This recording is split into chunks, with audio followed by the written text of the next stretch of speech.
Hello friends, எல்லோரும் எப்படி இருக்கீங்க? Welcome to my channel. இன்றைக்கி ஆடி வெள்ளி கடைசி வாரம், அதனால நம்ம அரிசி பாயாசம் செய்யலாம் அப்படின்னு சொல்லிட்டு ட்ரை பண்ணுவோம் அப்படின்னு ஃபஸ்ட் டைமாக சின்ன ஒரு டம்ளரில் பச்சரிசி எடுத்து 2 மணி நேரம் ஊற வச்சுக்கோங்க.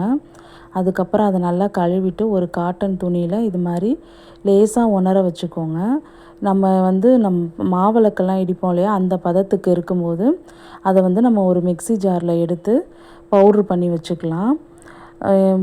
ரொம்பவும் நம்ம காய விட்டுட்டோம் அப்படின்னா ட்ரை ஆகிடுச்சுன்னா அது ரொம்ப நல்லா இருக்காது, அவ்வளோவா நல்லா இருக்காது. அதனால் லேசான ஈரப்பதத்தோடு எடுத்து இந்த மாதிரி உங்களுக்கு பவுட்ரு பண்ணி வச்சுக்கோங்க.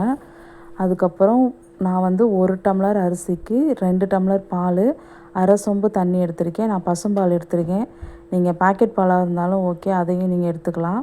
ஆனால் தண்ணி கொஞ்சம் அதிகமாக சேர்த்துக்கோங்க.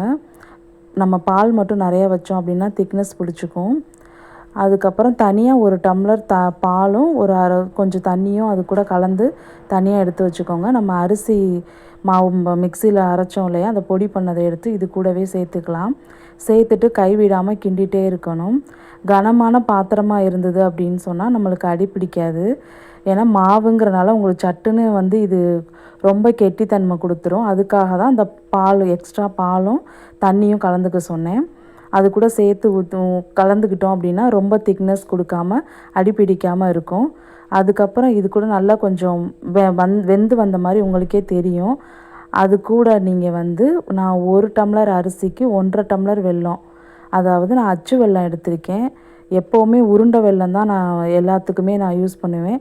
உருண்டை வெல்லம் எனக்கு கிடைக்கல அப்படிங்கிறனால அச்சு வெல்லம் எடுத்துக்கிட்டேன். அதனால தான் கலரும் எங்களுக்கு கொஞ்சம் டிம்மாக இருக்குது. உருண்டை வெல்லம் சேர்த்துக்கிட்டிங்கன்னா இன்னும் நல்லா சூப்பராக இருக்கும்.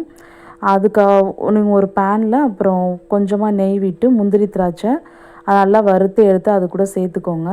4 ஏலக்காவை நச்சு நான் பொடி பண்ணி அதையும் சேர்த்துக்கோங்க. நம்ம முந்திரி பருப்பு திராட்சையும் வறுத்தோம் இல்லையா, அதே நெய்யிலேயே தேங்காய் நான் துருவி கொஞ்சமாக எடுத்துக்கிட்டேன்.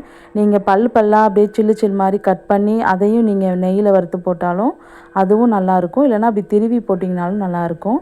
நான் இது மாதிரி தான் திருவி அதையும் நெய்யில் வறுத்துட்டு அதையும் அது கூட நான் சேர்த்துட்டு பாருங்கள், நல்லா கிண்டி விட்டுட்டு பார்த்தோம் அப்படின்னா ரொம்பவும் தண்ணியாக இல்லை, ரொம்பவும் கெட்டியாக இல்லாமல் இந்த மாதிரி ஸ்பூன் போட்டு சாப்பிட்ற அளவுக்கு நம்மளுக்கு கரெக்டான பதத்தில் வந்துருச்சு. இப்போ நம்மளுக்கு தேவையான நெய்வேத்தியம் செஞ்சிட்டோம். இதை அப்படியே நம்ம எடுத்து சாமிக்கு வச்சு பூஜை பண்ணிடலாம். ஃபஸ்ட் டைமாக செஞ்சுருந்தேன், இருந்தாலும் எனக்கு ரொம்ப நல்லாவே வந்திருந்தது.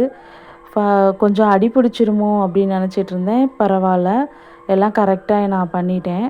அப்புறம் எப்பவும் போல் நம்ம எடுத்து பூஜை பண்ணி சாமி கும்பிட்டாச்சு. நீங்கள் எப்படி இருக்குன்னு கமெண்ட்ஸில் சொல்லுங்கள். நெக்ஸ்ட் வீடியோவில் பார்க்கலாம். டாட்டா.